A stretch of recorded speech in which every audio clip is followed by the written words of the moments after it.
할렐루야. 주님의 은혜와 평안이 여러분과 또 여러분의 가정 가운데 함께 하시기를 기원합니다.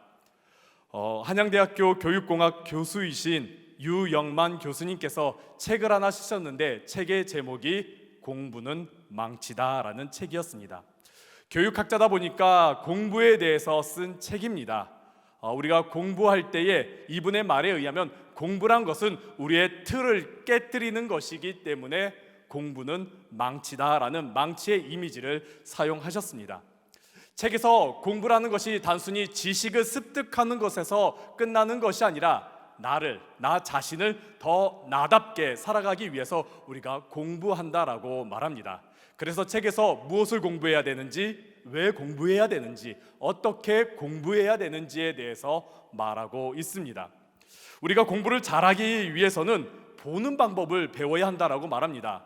근데 우리에게 있어서 보는 방법이 4가지가 있는데 유관, 뇌안, 심안, 그리고 마지막에 영안이 있다라고 합니다.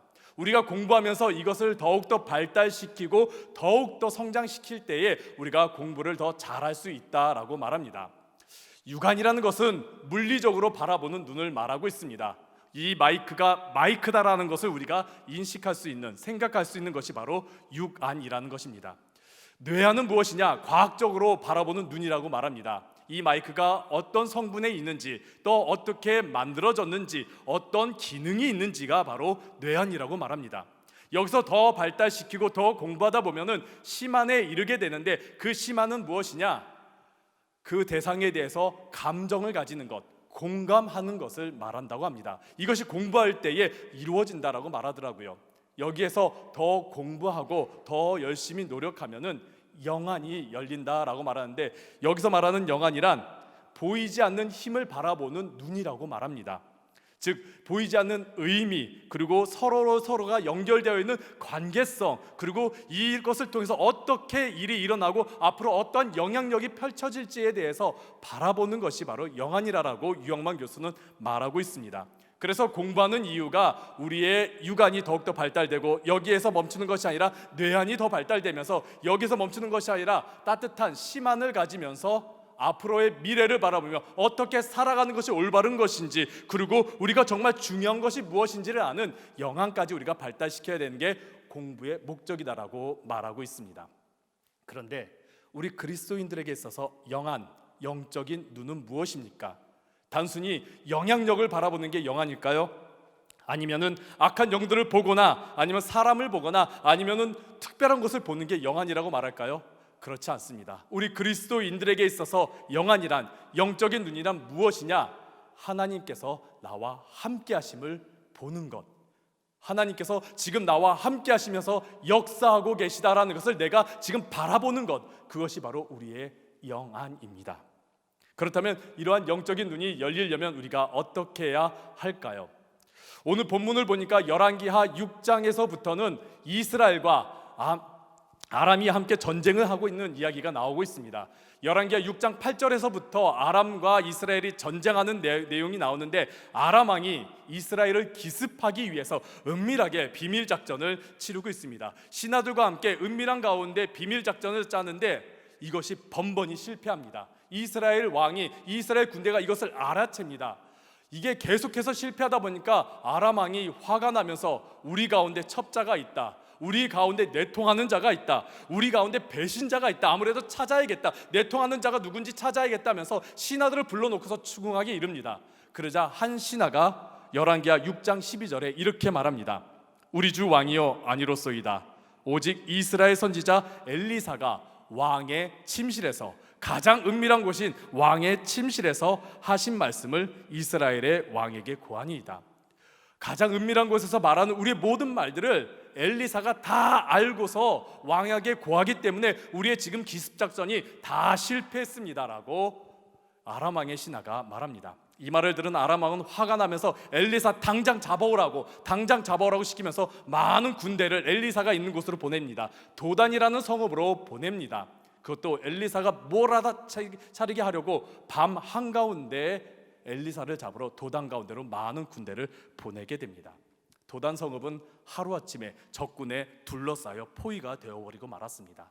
날이 밝자 엘리사의 사환이 이제 아침에 일어나 바깥에 나가 보니까 아람 군대가 성읍을 둘러싸 있는 것이죠. 깜짝 놀라가지고 엘리사에게 찾아가서 엘리사 선생님 어떻게 합니까? 정말 적군들이 둘러쌌습니다. 우리 이제 어떻게 해야 됩니까? 라면서 걱정하고 두려워하는 장면이 나옵니다. 근데 우리가 여기서 좀 바라볼 것이 있습니다. 엘리사의 사환은요, 엘리사와 오랜 시간 함께 있었던 자입니다. 엘리사가 하나님과 함께 하면서 많은 능력을, 하나님께서 그를 통해서 많은 역사를 일으킨 것을 옆에서 사환은 봤습니다. 엘리사에게 하나님께서 함께 하심을 그는 분명히 보아왔을 것입니다. 그런데 지금 눈앞에 있는 문제 때문에, 눈앞에 있는 적군 때문에, 눈앞에 있는 정말 두려운 상황 때문에 지금 염려하고 걱정하면서 두려움 가운데 떨고 있는 것이지요. 그런데 이런 모습이 우리와 너무 비슷하지 않습니까? 우리의 삶과 우리의 모습과 너무 똑같지 않습니까? 우리도 사환처럼 그 문제가 우리 앞에 놓여져 있을 때, 걱정거리가 우리 앞에 놓여져 있을 때, 혹은 정말 깊이 생각해야 할 거리가 우리 앞에 놓여져 있을 때 우리는 깜깜해지는 경험을 하지 않습니까? 부정적인 생각 때문에, 불안한 생각 때문에, 답답한 마음 때문에 우리 눈앞이 깜깜해져서 어떻게 해야 될지 걱정하고 염려하고 두려워한 적은 없으신지요? 성경을 보면은 그러한 인물들이 참 많습니다.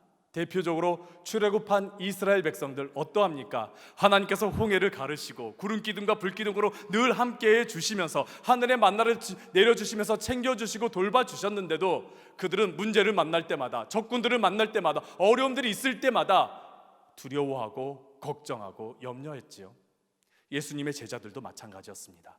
예수님께서 그토록 놀라운 이적을 행하시고 정말 위대한 말씀을 그 곁에서 행하시면서 그 예수님과 동고동락했음에도 불구하고 풍랑을 만나자 어떻게 했습니까? 두려워 떨었습니다. 예수님께서 십자가에 달리시자 어떻게 됐습니까? 다 배반하고 도망쳐 버렸습니다. 우리도 마찬가지고 저 또한도 마찬가지입니다. 저도 저의 자녀들이 심각하게 아프면요, 저도 굉장히 심각해지면서 걱정합니다. 사역이 제대로 풀려지지 않을 때면요, 저도 굉장히 불안해집니다.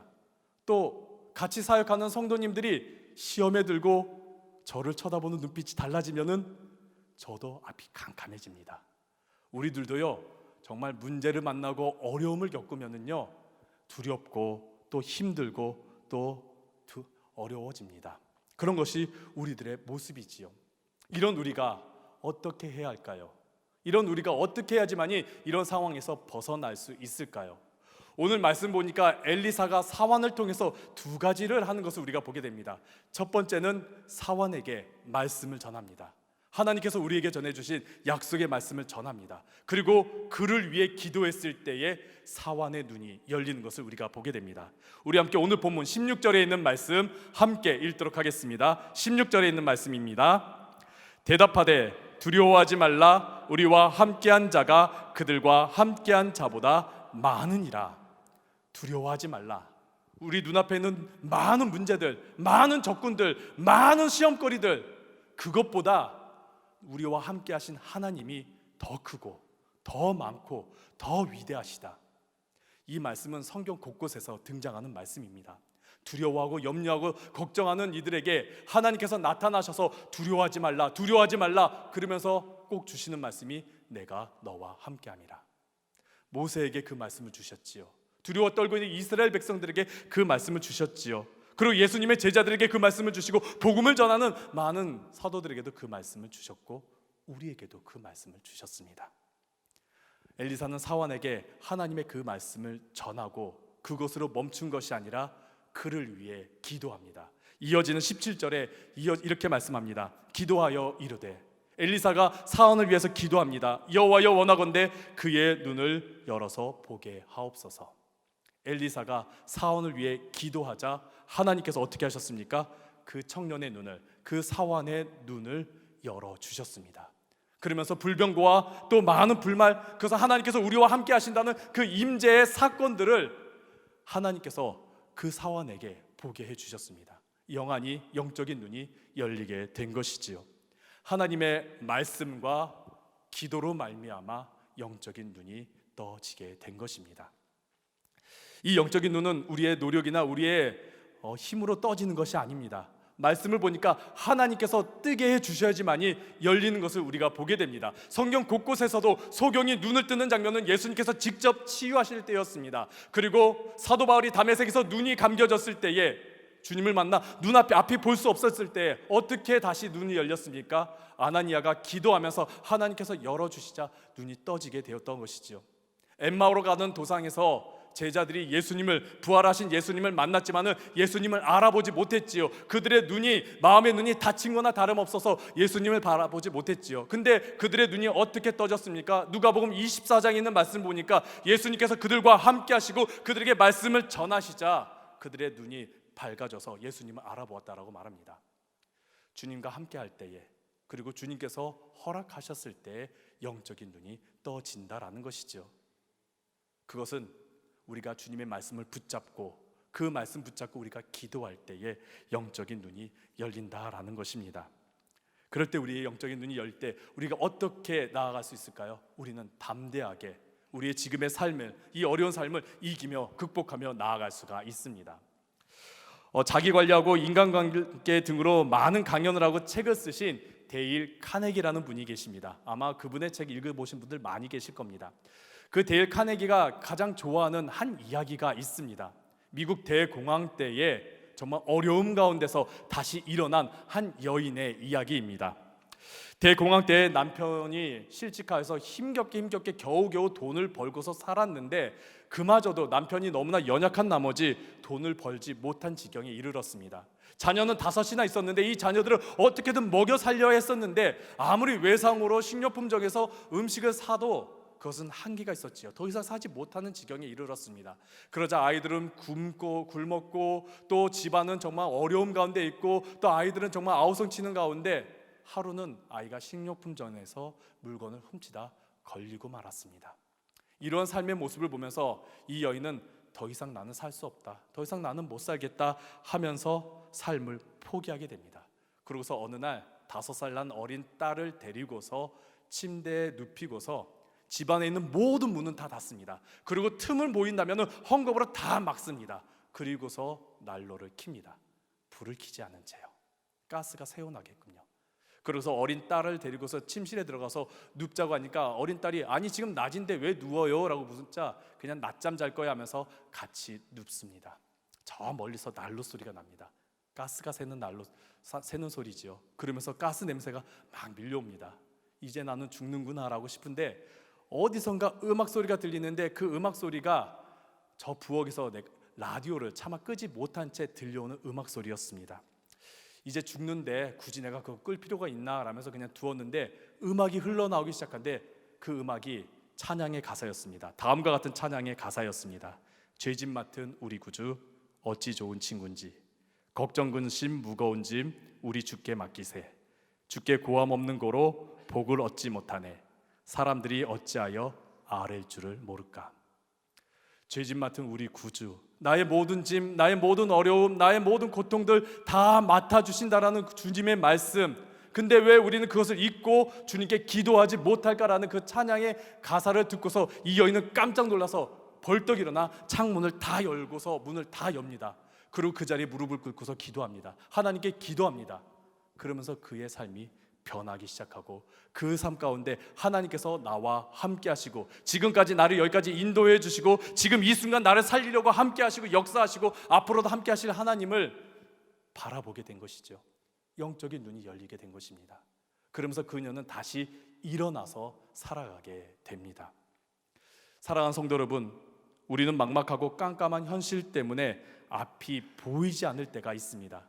여러 가지 걱정 근심 때문에 또 여러 가지 생각거리 때문에 우리가 답답해갖고 하나님이 나와 함께 계심을 우리가 바라보지 못할 때가 종종 있습니다. 이럴 때에 주님의 음성에 귀를 기울이시기 바랍니다. 하나님의 말씀에 가까이 하시기 바랍니다. 하나님께서 나와 함께 하신다라는 말씀을, 하나님께서 나를 사랑한다는 말씀을, 하나님께서 나를 지금 지켜주시고 인도하신다라는 말씀을 여러분 그것을 기억하면서 붙잡으시길 바랍니다. 그리고 함께 기도하시길 바랍니다. 하나님, 나의 눈을 열어주시옵소서. 하나님, 나의 마음을 열어주시옵소서. 하나님, 나의 인생을 열어주시옵소서. 하나님께서 나와 함께 하심을 바라보게 하여 달라라고 기도하시는 여러분들 되시길 간절히 바랍니다. 이 시간 그러한 기도를 했으면 좋겠습니다.